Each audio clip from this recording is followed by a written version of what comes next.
Lewis Hamilton's debut race with Ferrari was always set to be one of the most talked-about moments of the 2025 Formula One season. After spending more than a decade at Mercedes, the seven-time world champion's switch to Maranello was heralded as a fresh chapter for both him and Ferrari. However, his first Grand Prix with the Scuderia was far from the ideal start many had hoped for. The Australian Grand Prix turned into an exercise in frustration, with team radio messages revealing clear communication issues between Hamilton and his new race engineer, Riccardo Adami.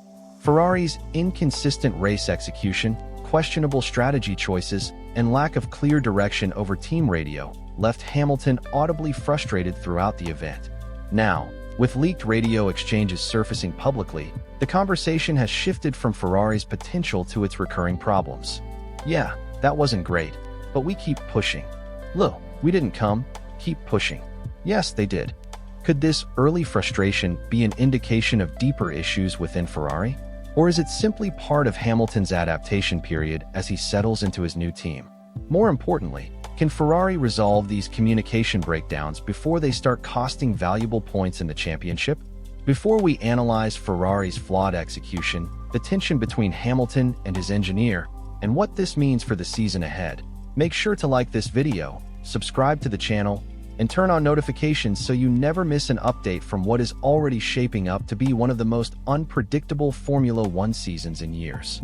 Also, let us know in the comments. Do you think Ferrari is responsible for Hamilton's frustration, or does the seven-time champion need more time to adjust? Stay with us until the end, because Hamilton's latest revelations about Ferrari's struggles could change everything. Coming into the Australian Grand Prix, expectations for Ferrari were high. Preseason testing had shown promising pace, but their struggles in qualifying hinted at potential underlying weaknesses.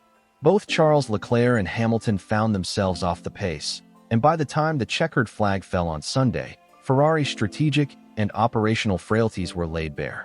This race was supposed to be Hamilton's first real test with the SF25, a chance to understand the car's behavior under race conditions and begin building momentum for the season ahead. Instead, it became an exercise in damage limitation. The issues started early, with Hamilton struggling for confidence in the car. He immediately reported drivability problems over the radio. "Let me know where I am slow, struggling with drivability. The car is snappy." Hamilton was seeking precise feedback from his engineer, something he had become accustomed to at Mercedes. However, Ferrari's response was vague. Turns 11 and 12. That was it. No further breakdown, no explanation of why the car was unpredictable in those corners, and no suggested adjustments.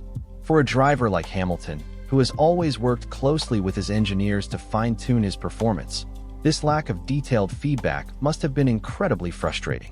But the miscommunication didn't end there. Later in the race, Adami instructed Hamilton on the use of the K1 engine mode, which provides a temporary power boost for overtaking. However, Hamilton was already managing his own race and didn't appreciate the distraction. "You can use K1 when you are close to." Already frustrated with the car's lack of pace and control, Hamilton responded, "Leave me to it, please." Despite this, Adami repeated the instruction. "K1 available."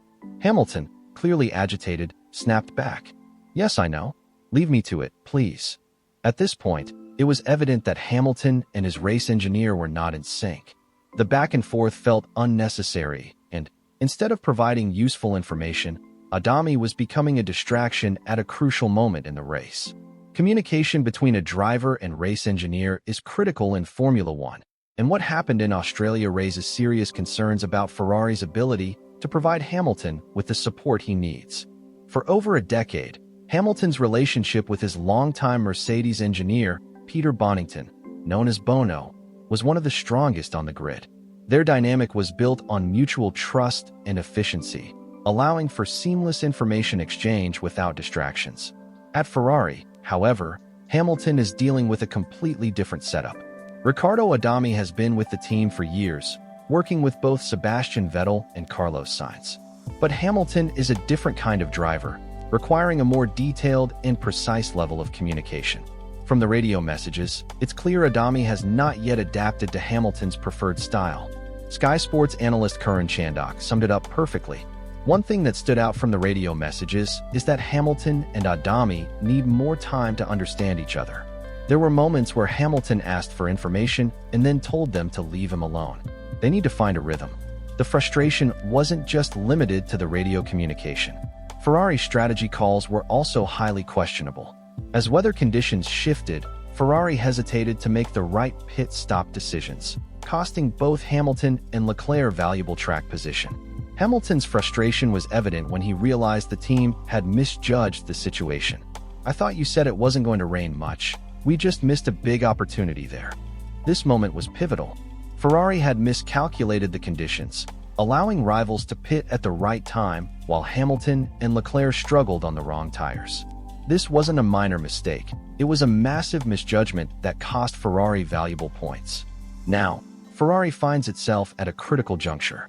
How they respond to this early setback will determine their season's trajectory. The relationship between a driver and their engineer is fundamental to success in Formula One, and at the moment, there is a clear disconnect between Hamilton and his new team. Ferrari's engineers must quickly adapt to Hamilton's communication style, ensuring the information provided is both precise and valuable rather than distracting him during key race moments. The level of efficiency and trust Hamilton had with Peter Bonington at Mercedes took years to develop, but Ferrari doesn't have that luxury. Adjustments must happen immediately if they hope to maximize Hamilton's strengths. Beyond communication issues, Ferrari's overall race strategy needs serious improvement. Their hesitation and poor decision-making in Australia resulted in unnecessary lost positions. If Ferrari hopes to compete with Red Bull and McLaren, they must be more decisive and confident in their pit stop calls, particularly in unpredictable weather. A championship-contending team cannot afford to lose ground due to strategic indecision, and these errors need to be fixed before they become a pattern. For Hamilton, this situation presents an early challenge that could define his entire Ferrari experience. Having left Mercedes for a fresh challenge and the chance to fight for wins, he now finds himself in a car that is struggling to match the frontrunners. While his patience and adaptability are among his strongest traits, continued frustration could lead to mounting tensions within the team. The expectation was that Ferrari would be in podium contention from the start, but if races like Australia become the norm, Hamilton's frustration could escalate, putting even more pressure on the Scuderia to find immediate solutions. The next few races will be crucial in determining whether Ferrari can turn things around, or if Hamilton's dream move to Maranello risks becoming a long and frustrating battle for competitiveness. The Australian Grand Prix exposed Ferrari's weaknesses in strategy, communication, and execution. If they don't implement immediate changes, this season could become a prolonged struggle, with Hamilton growing increasingly disillusioned with the team's inability to operate at a championship-winning level. What do you think? Was Ferrari responsible for Hamilton's frustration, or does he need more time to adapt? Can they fix these issues before it's too late? Let us know in the comments. Don't forget to like this video, subscribe, and turn on notifications so you never miss an update from this dramatic and unpredictable F1 season. If Ferrari doesn't act fast, we could be witnessing one of the most explosive storylines of the year. Stay tuned.